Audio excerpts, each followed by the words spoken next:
신약 성경 요한복음 20장 말씀입니다.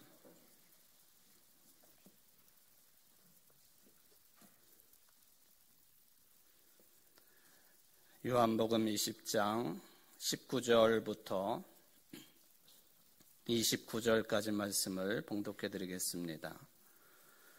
이날 곧 안식 후 첫날 저녁 때에 제자들이 유대인들을 두려워하여 모인 곳의 문들을 닫았더니 예수께서 오사 가운데 서서 이르시되 너희에게 평강이 있을지어다.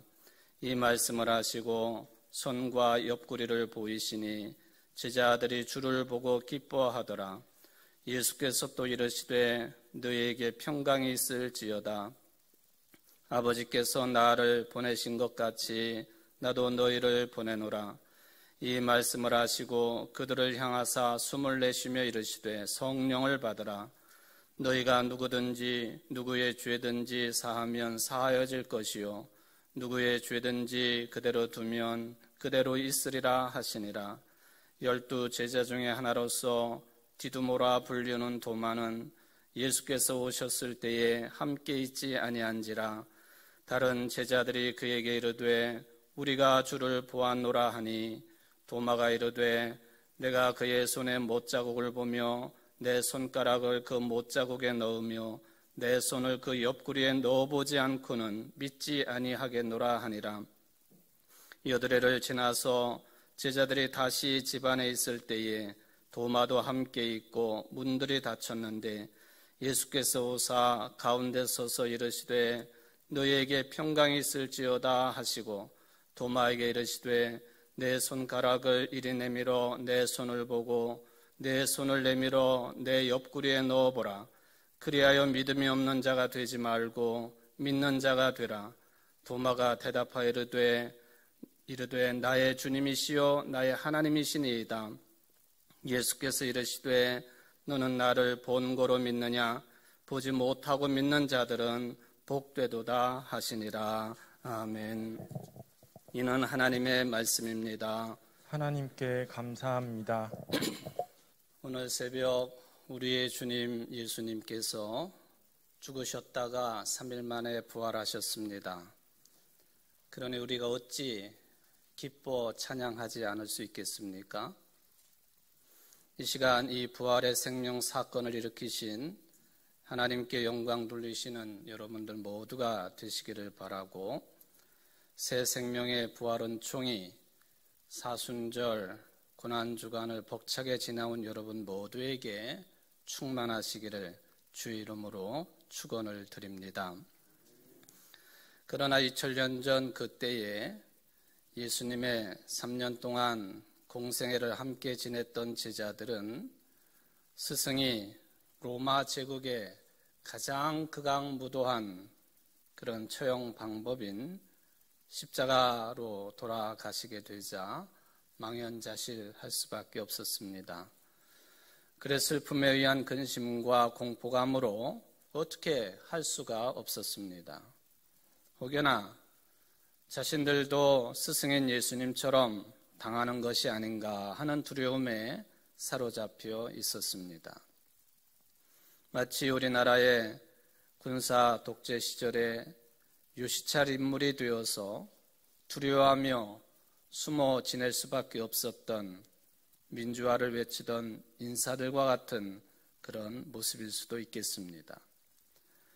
최근에 동남아 미얀마에서는 군인 경찰들이 골목골목 찾아다니면서 그냥 지나가는 청년들을 향해서도 총을 쏘아 죽이고 집집마다 수색하듯이 젊은이들을 끌어내어 어디로 끌려가는지도 모르게 끌려가는 형국이 벌어지고 있습니다.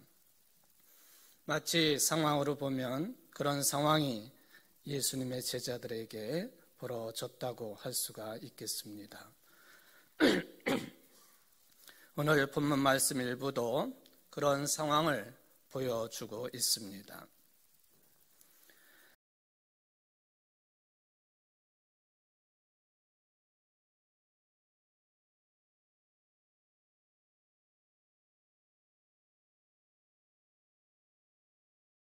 25장 31절 이하에서 하신 말씀 중에 최후의 심판에 대한 말씀이 그런 의미가 담겨 있습니다. 주님이 말씀하시기를 인자가 모든 천사와 더불어 영광에 둘러싸여서 올 때에 그는 자기의 영광의 보좌에 앉을 것이다. 그는 모든 민족을 그의 앞에 불러 모아 목자가 양과 염소를 가르듯이 그들을 갈라서 양은 그의 오른쪽에 염소는 그의 왼쪽에 세울 것이다. 그때 임금은 자기 오른쪽에 있는 사람들에게 말하기를 내 아버지께 복을 받은 사람들아 와서 창세 때로부터 너희를 위하여 준비한 이 나라를 차지하여라. 너희는 내가 줄일 때에 내게 먹을 것을 주었고 목마를 때에 마실 것을 주었으며 나그네로 있을 때에 영접하였고 헐벗을 때에 돌보아 주었고 감옥에 갇혀 있을 때에 찾아 주었다 할 것이다. 그때 의인들은 그에게 대답하기를 주님, 우리가 언제 주님께서 줄이신 것을 보고 잡수실 것을 드렸고 또한 목마르신 것을 보고 마실 것을 드리고 나그네 되신 것을 보고 영접하고 헐벗으신 것을 보고 입을 것을 드리고 언제 병드시거나 감옥에 갇히신 것을 보고 찾아갔습니까? 하고 말할 것이다. 임금이 그들에게 말하기를 내가 진정으로 너희에게 말한다. 너희가 여기 내 형제 자매 가운데 지극히 보잘것없는 사람 하나에게 한 것이 곧 내게 한 것이다 할 것이다. 또한 내가 진정으로 너희에게 말한다. 여기 이 사람들 가운데에서 지극히 보잘것없는 사람 하나에게 하지 않은 것이 곧 내게 하지 않은 것이다 하고 말할 것이다. 이 말씀을 주십니다. 곧 지극히 작은 자에게 베푼 선행이 곧 당신 예수 그리스도 하나님께 한 선행이라고 말씀하신 것입니다. 즉 예수님께서는 모든 사람들이 품고 있으면서도 항상 잊고 있는 이 하나님의 거룩한 형상, 거룩한 씨앗이라고 하는 존재의 근원을 말씀을 하십니다. 이런 말씀뿐만 아니라 여러 종류의 말씀 때문에 유대 지도자들, 종교인들, 그리고 저들에게 세뇌를 받은 유대인들에게 이런 말씀을 하신 예수님은 하나님을 모독하는 신성 모독죄를 지은 죄인입니다. 그래서 돌에 맞아 죽어 마땅한 사람이었습니다. 말하자면 예수님은 유대인들의 삶의 기반, 신앙의 터전을 흔들어버린 이단과 같은 분이셨습니다. 유대 종교 집단이 볼 때 그렇다는 말씀입니다. 당시 기득권자들, 힘 있는 자는 유대 종교였기 때문입니다. 그래서 끝이 다르다는 뜻의 이단이라고 하는 용어를 뜻하는 그리스 말이 있는데 하이레시스라고 하는 이 말은 힘 있는 자들의 선택이라고 하는 뜻을 가지고 있습니다. 선택적으로 자기들 유리한 대로 판단하고 결정하는 자들이다 하는 그런 뜻이 되겠습니다. 그러나 사람은 저마다 자신이 옳다고 생각하는 가치가 있기 때문에 정통이라고 주장하는 사람들의 의견도 각각입니다. 정통도 사실 몇몇 사람들의 개인적인 의견이거나 또는 상대방의 기분이 상하지 않도록 적당하게 만든 절충 아닌 경우가 대부분 아닙니까? 그러기에 정통을 주장하는 사람들일수록 항상 분파와 분당을 만들어 쪼개고 또 쪼개는 것이 습관화되어 있습니다. 그리고 자신이 속한 소수의 의견이 유일한 진리라고 강력하게 착각하며 주장을 합니다. 우리나라 장로 교단들이 수없이 분열을 거듭해서 이미 수백 개의 교단이 형성이 되어 있습니다. 그리고 저마다 정통이라고 주장합니다. 자신들의 신앙만이 유일하게 진리를 수호하고 있다고도 주장을 합니다. 그래서 교단 이름 중에는 정통이 붙은 교단이 많고 진리 수호라고 하는 표현이 많이 붙어 있기도 합니다. 네, 정말 그렇습니까? 예수님께서 부활하신 그날 곧 주간의 첫날 저녁에 제자들이, 유대인들이 너무나 무서워서 정통을 주장하고 또한 역사를 주장하고 그리고 예수님을 죽인 유대인들이 너무나도 무서워서 문을 닫고 떨고 있었습니다. 무엇인가 조그마한 소리에도 예민하게 반응을 보이면서 두려움에 사로잡혀 있었습니다. 이미 예수님은 부활하셨지만은 이 사실을 아직 알지 못하는 제자들, 예수님을 무지막지하게 십자가에 달리게 한 그런 정통 유대인들의 폭력을 두려워한 나머지 문을 굳게 닫고 매우 불안한 시간을, 자신들에게도 십자가의 죽음이라고 하는 끔찍한 일이 벌어질 줄 모른다고 하는 죽음의 시간을 보내고 있었습니다. 그런데 그때에 인류 역사상 그 누구도 경험해보지 못한 일이 일어났습니다. 분명히 십자가에 달려 돌아가신 분, 스승이신 예수님께서 살아나셔서 부활하셔서 제자들에게 오셨습니다. 그리고 그들 한가운데 서셨습니다. 그리고 첫 마디의 말씀을 이렇게 하십니다. 에이레네 휘민, 너희에게 평화가 있기를. 이것은 말로 형용할 수 없는, 어떻게 표현할 수 없는 역사적이고 천지가 개벽할 일이었습니다. 어떻게 이런 일이 있을 수 있겠습니까? 자신들 눈으로 볼 때 똑똑히 목격한 대로 분명하게 죽으신 분이 어떻게 살아나셔서 앞에 서시고 한가운데 서시고 말씀을 하실 수 있단 말입니까? 예수님이 분명히 오셨고 또한 평화를 빌어주셨지만은 제자들에게는 말할 수 없이 신기하고 기쁜 일이기도 하지만 동시에 이것도 참 무섭고 두려운 일이었습니다. 그래서 누가복음에 따르면 제자들은 놀랐습니다. 무서움에 사로잡혔습니다. 부활하신 예수님을 보고 그 말씀을 듣는 것을 마치 유령을 보고 있는 줄로 생각을 했습니다. 예수님은 부활하셔서 저들 가운데 오셨지만은, 말씀을 하셨지만은 여전히 제자들은 의심을 했고 당황했고 무서워했습니다. 두려워했습니다. 그런데 예수님께서는 공생의 기간 동안에 저들과 함께 살아계실 때처럼 아주 분명하고 평화스럽게 말씀하십니다. 에이레네 휘민, 너에게 평화가 있기를 바란다.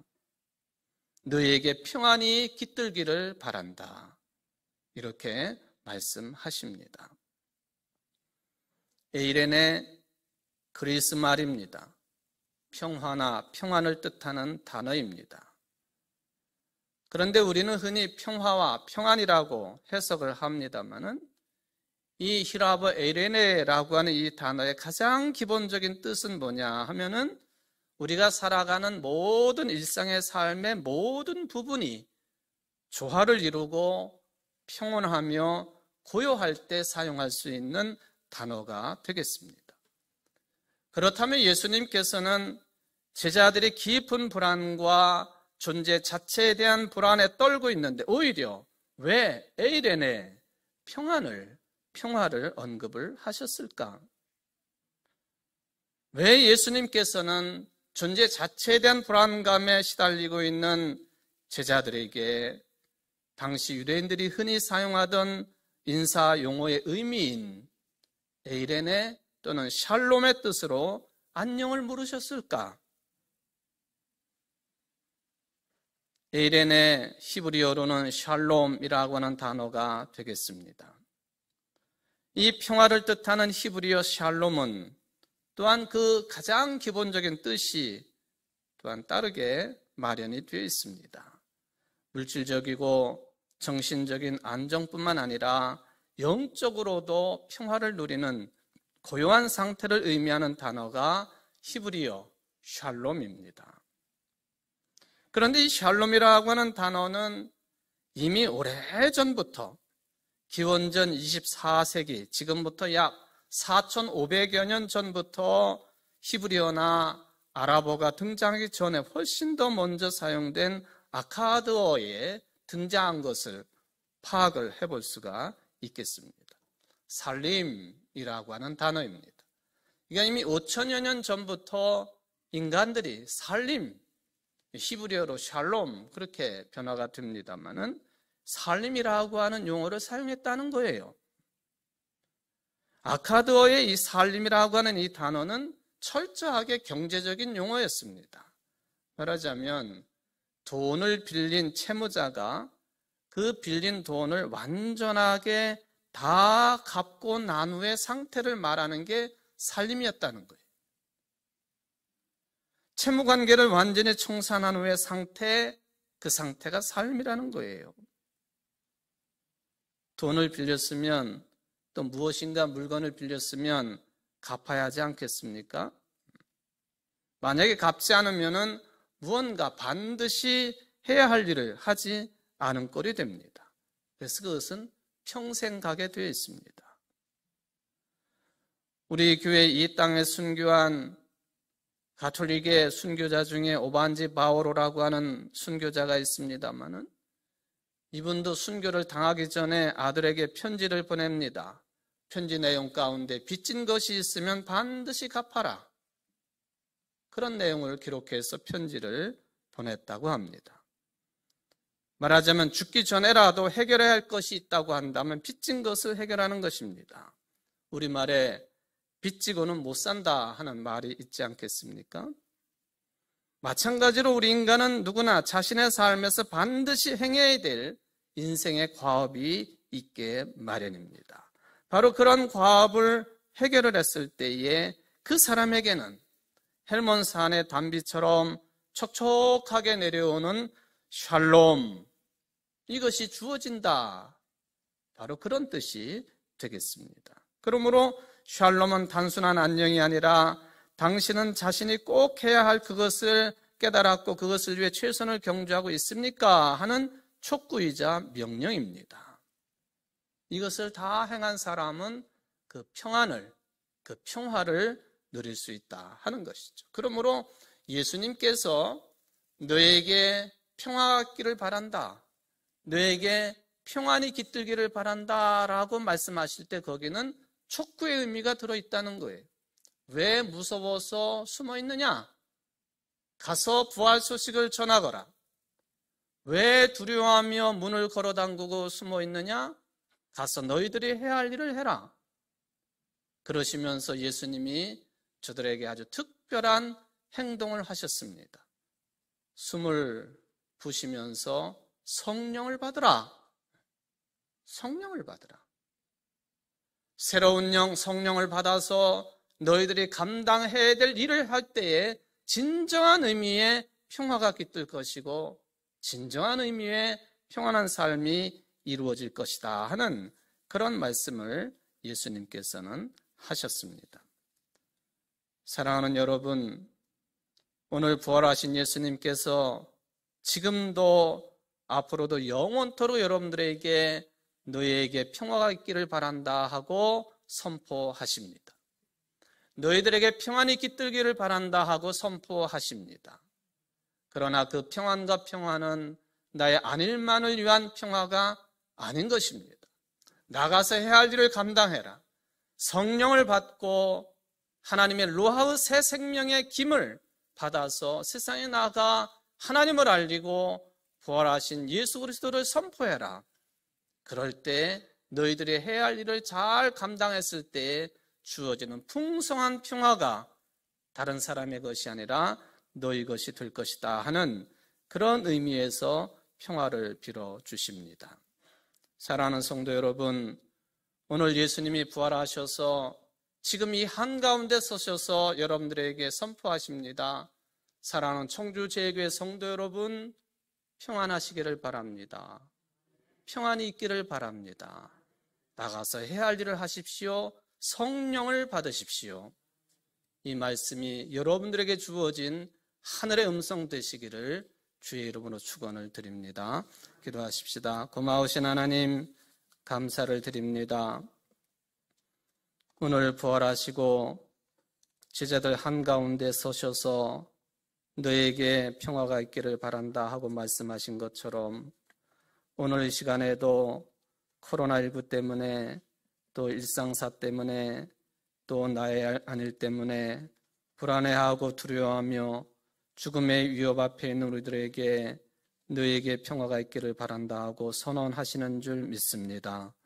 주님, 나의 안일만을 위한 평화와 평안이 아니라 성령을 받고 세상에 나아가 복음을 전하며 하나님의 나라 건설의 역군이 되어지는 것, 그것이 참 평화의 삶이요, 그럴 때에만 헐몬의 이슬처럼 충만한 은혜가 우리에게 임할 줄 믿사오니 사명자로서 부활을 체험한 자들로서 세상에 나아가 빛과 소금 되기에 부족함이 없는 우리 청주 제1교회 모든 성도들이 될 수 있도록 축복을 내리워 주옵소서.